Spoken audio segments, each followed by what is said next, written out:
ഇന്നലെ രാത്രി എനിക്ക് എന്താ സംഭവിച്ചത്? ഒരു രാത്രി കൊണ്ട് എങ്ങനെ ഞാൻ 7 മാസം പ്രഗ്നന്റ് ആയെന്ന് നിങ്ങൾക്കറിയോ?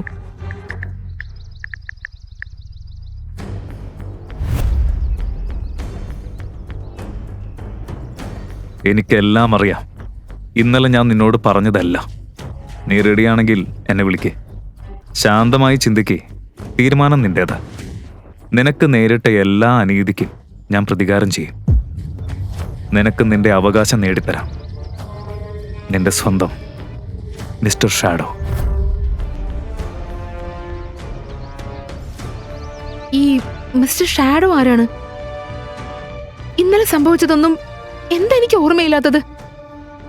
ഈ ചോദ്യങ്ങൾക്കുള്ള ഉത്തരം. ഹലോ അന്തര, 5 ലക്ഷം രൂപ കുറവാണെന്ന് എനിക്കറിയാം. പക്ഷേ വളരെ പെട്ടെന്ന് ഞാൻ നിന്റെ അക്കൗണ്ടിലേക്ക് കൂടുതൽ പണം ഇടും. മിസ്റ്റർ ഷാഡോ, നിങ്ങൾ ആരായാലും എന്നെക്കുറിച്ച് 2 കാര്യങ്ങൾ വ്യക്തമായിട്ട് മനസ്സിലാക്കൂ. ഒന്നാമത്, ഇന്നലെ ഞാൻ മദ്യലഹരിയിലായിരുന്നു. നമ്മുടെ ഇടയിൽ എന്ത് സംഭവിച്ചാലും അതൊരു തെറ്റാണ്. രണ്ടാമത്, എനിക്ക് പണമില്ലെങ്കിലും എന്റെ മനസാക്ഷി മരിച്ചിട്ടില്ല. എന്നെ സഹായിക്കാൻ നിങ്ങൾ കാണിച്ച മനസ്സിന് നന്ദി. പക്ഷെ എനിക്ക് നിങ്ങളുടെ പണം വേണ്ട. ഞാൻ പറഞ്ഞില്ലേ, ഒരു തീരുമാനമെടുക്കുന്നതിന് മുൻപ് നീ നന്നായി ചിന്തിക്കണം. എന്തിനാ ഇത്ര പെട്ടെന്ന് നീ തീരുമാനമെടുക്കുന്നത്? ഞാൻ ചിന്തിച്ചിട്ടുണ്ട്. ചിന്തിച്ചിട്ടാണെങ്കിൽ എങ്ങനെ നീ എന്നെ റിജക്റ്റ് ചെയ്യുന്നു? എന്തിനാ ഇത്ര ആവേശം? ഞാനൊരു കാര്യം പറയാം. നിനക്ക് എന്നെ അറിയുന്നതിനേക്കാൾ എനിക്ക് നിന്നെ അറിയാം. ഞാൻ പറഞ്ഞല്ലോ, എനിക്ക് നിങ്ങളുടെ പണം വേണ്ട. ഇത്രയും പറഞ്ഞ് അവൾ കോൾ കട്ട് ചെയ്തു. അതേസമയം ഫോൺ വീണ്ടും മുഴങ്ങി. പക്ഷേ ഇതൊരു ലാൻഡ് ലൈൻ നമ്പറായിരുന്നു. അന്തര കോൾ അറ്റൻഡ് ചെയ്തു. മിസ്സസ് അന്തര, നിങ്ങളുടെ അങ്കിളിനെ ഞങ്ങളുടെ ഹോസ്പിറ്റലിൽ അഡ്മിറ്റ് ചെയ്തിട്ടുണ്ട്. അവരുടെ സിറ്റുവേഷൻ വളരെ മോശമാണ്. പ്ലീസ് ഉടൻ ഹോസ്പിറ്റലിലേക്ക് വരൂ. ഇത് കേട്ടപ്പോൾ അന്തരയുടെ കണ്ണുകൾ വലുതായി. ഒരു ഓട്ടോറിക്ഷ ലൈഫ് കെയർ ഹോസ്പിറ്റലിന്റെ ഗേറ്റിന്റെ മുന്നിലെത്തി. അന്തര അയാൾക്ക് പൈസ കൊടുത്ത് ഓടി ഹോസ്പിറ്റലിലേക്ക് കയറി.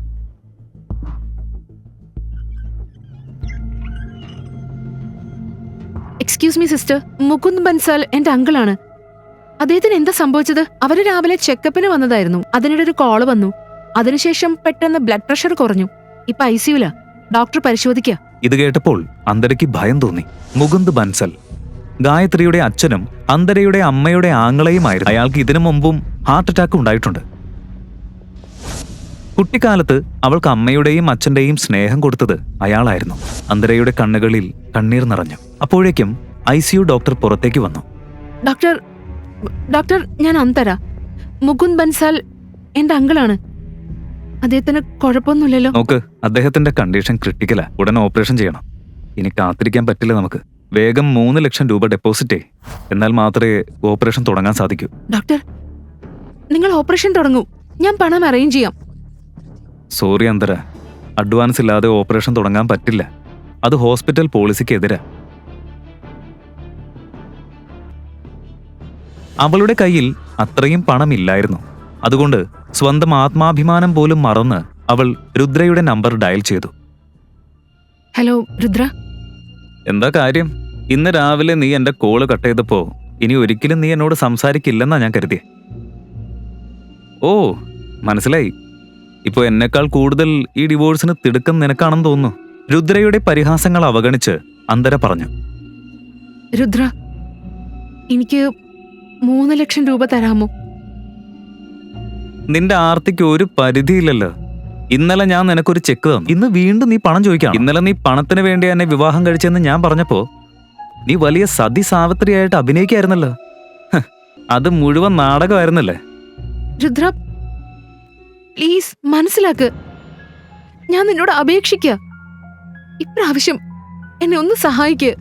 മിസ്സസ് അഹൂജ, എന്തെങ്കിലും ചെയ്യുന്നുണ്ടെങ്കിൽ വേഗം ചെയ്യ്. പേഷ്യന്റിന് സമയം വളരെ കുറവാ. രുദ്ര, ഇനി ഒരിക്കലും ഞാൻ നിന്നോടൊന്നും ചോദിക്കില്ല. പ്ലീസ് 3 ലക്ഷം രൂപ തരൂ. മതി, ഈ ഡ്രാമയൊന്ന് നിർത്ത്. രുദ്ര എവിടെ? അവന് ഫോൺ കൊടുക്ക്. എനിക്ക് നിന്നോടൊന്നും സംസാരിക്കാനില്ല. അവൻ തന്നെയാണ് ഫോൺ എനിക്ക് തന്നത്. ഡിവോഴ്സ് സംബന്ധിച്ച കാര്യങ്ങൾ ഒഴികെ മറ്റൊന്നും നിന്നോട് സംസാരിക്കാനില്ലെന്ന് പറഞ്ഞു. എന്താ നടക്കുന്നതെന്ന് നിനക്കറിയാമോ? അങ്കിൾ ഹോസ്പിറ്റലിലാണ് ട്രീറ്റ്മെന്റിലേക്ക് പണം വേണം, അതല്ലേ? ദയവായി രുദ്രനോട് 3 ലക്ഷം രൂപ തരാൻ പറയൂ. എല്ലാ കടങ്ങളും ഞാൻ പതിയെ തിരിച്ചു തരാമെന്ന് ഞാൻ വാക്ക് തരാം. ശ്രദ്ധിച്ചു കേട്ടോ, രുദ്ര നിനക്ക് പണം തരാൻ സമ്മതിച്ചാലും ഞാൻ സമ്മതിക്കില്ല. കാരണം ഞാൻ തന്നെ നിന്റെ അങ്കിളിനെ, അതായത് എന്റെ പ്രിയപ്പെട്ട അച്ഛനെ വിളിച്ചു പറഞ്ഞതാ നീ മറ്റൊരു പുരുഷനൊപ്പം ആയിരുന്നുവെന്ന്. അത് കേട്ടതും അവര് നേരെ ഓപ്പറേഷൻ തിയേറ്ററിലേക്ക് പോയി. ഇത് പറഞ്ഞ് ഗായത്രി നാണമില്ലാതെ ചിരിച്ച് കോൾ കട്ട് ചെയ്തു. ഇത് കേട്ടപ്പോൾ അന്തരയ്ക്ക് വിശ്വസിക്കാൻ പോലും കഴിഞ്ഞില്ല. ഒരു മകൾക്ക് ഇത്രയും ക്രൂരത കാണിക്കാൻ എങ്ങനെ സാധിക്കുമെന്ന് അവൾ ആലോചിച്ചു.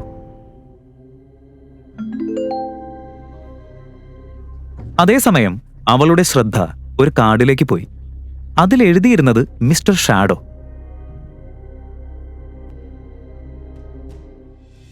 അത് കണ്ടതോടെ അധികം ചിന്തിക്കാതെ തന്നെ അന്തര ഒരു തീരുമാനമെടുത്തു.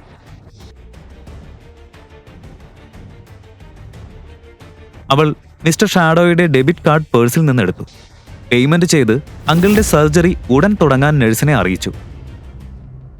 ഓപ്പറേഷൻ ഏറെ നേരം നീണ്ടു. പക്ഷേ അന്തര അവിടെ നിന്ന് എവിടേക്കും പോയില്ല. 12 മണിക്ക് രുദ്ര അന്തരയെ കോൾ ചെയ്തു. അന്തര, ഞാൻ ഫാമിലി കോർട്ടിന്റെ പുറത്ത് നിൽക്കാ. നീ എവിടെ എത്തി? എനിക്ക് വരാൻ കഴിയില്ല. അന്തര, നീ വരുമെന്ന് പറഞ്ഞിരുന്നല്ലോ. ഇപ്പൊ വന്നിട്ട് വാക്ക് മാറ്റാണോ? ഇല്ല, എനിക്ക് നിന്നിൽ നിന്ന് വേഗം മോചനം വേണം. എന്നാ വാ, എനിക്ക് അധികം സമയമില്ല. എനിക്കും എന്റെ സമയം നിനക്കായിട്ട് കളയാൻ താല്പര്യമില്ല. അങ്കിളിന്റെ ഓപ്പറേഷൻ നടക്കുക, അതുകൊണ്ട് എനിക്ക് വരാൻ കഴിയാത്തത്. എപ്പോ സ്റ്റേബിൾ ആവുന്നോ അപ്പൊ ഞാൻ നിന്നെ അറിയിക്കാം. ഞാൻ നിനക്ക് പണം തരാത്തത് കൊണ്ടാണ് നീ ഈ ഡ്രാമയൊക്കെ കളിക്കുന്നത് അല്ലേ? എന്താ ഇതിന്റെയൊക്കെ അർത്ഥം? ഒരിക്കലുമല്ല. നിന്റെ നശിച്ച പണം നിന്റെ ഗേൾഫ്രണ്ട് ഗായത്രിക്ക് മാത്രമാ ചേരുന്നത്. എനിക്കതൊന്നും വേണ്ട. ഇത് പറഞ്ഞ് അന്തര ഫോൺ കട്ട് ചെയ്തു. മാത്രമല്ല, ഫോൺ സ്വിച്ച് ഓഫും ചെയ്തു. അങ്കിളിന്റെ ഓപ്പറേഷൻ വൈകുന്നേരം വരെ നീണ്ടു. നിരവധി മണിക്കൂറുകൾക്ക് ശേഷം ഡോക്ടർ പുറത്തേക്ക് വന്നു. ആ നല്ല വാർത്ത പറഞ്ഞു. അന്തര ഹൃദയപൂർവ്വം ഡോക്ടറിനോട് നന്ദി പറഞ്ഞു. അതിനുശേഷം മുകുന്ദിനെ വാർഡിലേക്ക് മാറ്റി.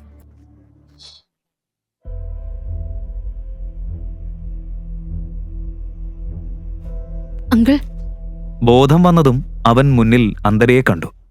മോളെ, ഗായത്രി പറഞ്ഞതെല്ലാം കള്ളമാണെന്ന് ഒരിക്കലെങ്കിലും പറയേ. ഇങ്ങനെ വലിയൊരു തെറ്റ് നീ എങ്ങനെ ചെയ്തു മോളെ? അങ്കിൾ, നിങ്ങൾ കരുതുന്നത് പോലെ ഒന്നുമല്ല. ഇപ്പൊ നിങ്ങൾ സ്ട്രെസ് എടുക്കല്ലേ? ഇതിനെക്കുറിച്ച് രുദ്രയ്ക്ക് അറിയോ? എനിക്കറിയില്ല. ഇനി മുതൽ നീ ശ്രദ്ധയോടെ ഇരിക്കണം മോളെ. ദൈവം രക്ഷിക്കട്ടെ, ഇങ്ങനെ ഒരു തെറ്റ് വീണ്ടും സംഭവിക്കരുത്. ഇതുകൊണ്ട് നിന്റെ വിവാഹം തകർന്നു പോകും. ഞാൻ മരിച്ചു പോകുമ്പോ നിന്റെ അമ്മയോട് ഞാൻ എന്താ പറയാ? മുകുന്ദ് സംസാരിച്ച് തീർന്ന ഉടനെ ഡോർ തുറക്കുന്ന ശബ്ദം കേട്ടു. അന്തര ആ ദിശയിലേക്ക് നോക്കിയപ്പോൾ അവൾ പൂർണ്ണമായും ഞെട്ടിപ്പോയി. അവിടെ രുദ്ര നിൽക്കുകയായിരുന്നു. ഇപ്പൊ എങ്ങനെയുണ്ട് അങ്കിൾ? കൂടെ ഗായത്രിയും. അയ്യോ രുദ്രമോനെ, വാ വാ, ഇരിക്കേ. അന്തരമോളെ, രുദ്ര എത്ര ബിസിയുള്ള ആളാ. ഓപ്പറേഷന്റെ കാര്യം അവനോട് പറയേണ്ട ആവശ്യം ഉണ്ടായിരുന്നോ? അവന്റെ ജോലി വെറുതെ ഡിസ്റ്റർബ് ആയില്ലേ? അങ്കിൾ, അന്തര എന്നെ വിളിച്ചില്ല. ഞാനിവിടെ വന്നത് ഗായത്രിക്ക് വേണ്ടിയാ. ഗായത്രിക്കോ? എന്തിന്? അപ്പ, നിങ്ങളുടെ ആരോഗ്യത്തെക്കുറിച്ച് ചോദിക്കാനും കൂടെ മറ്റൊരു കാര്യം പറയാനോ ഞങ്ങൾ വന്നത്. കഴിഞ്ഞ 48 മണിക്കൂറിൽ സംഭവിച്ചതെല്ലാം ഗായത്രി മുകുന്ദിനോട് പറഞ്ഞാൽ അയാൾക്കത് താങ്ങാൻ കഴിയില്ലായിരുന്നു. ഇപ്പോൾ അന്തര എന്തു ചെയ്യും? അവൾക്ക് ഗായത്രിയെ തടയാൻ കഴിയുമോ? അല്ലെങ്കിൽ തന്റെ മാതാപിതാക്കളെ പോലെ തന്നെ അങ്കിളിനെയും അവൾക്ക് നഷ്ടപ്പെടുമോ?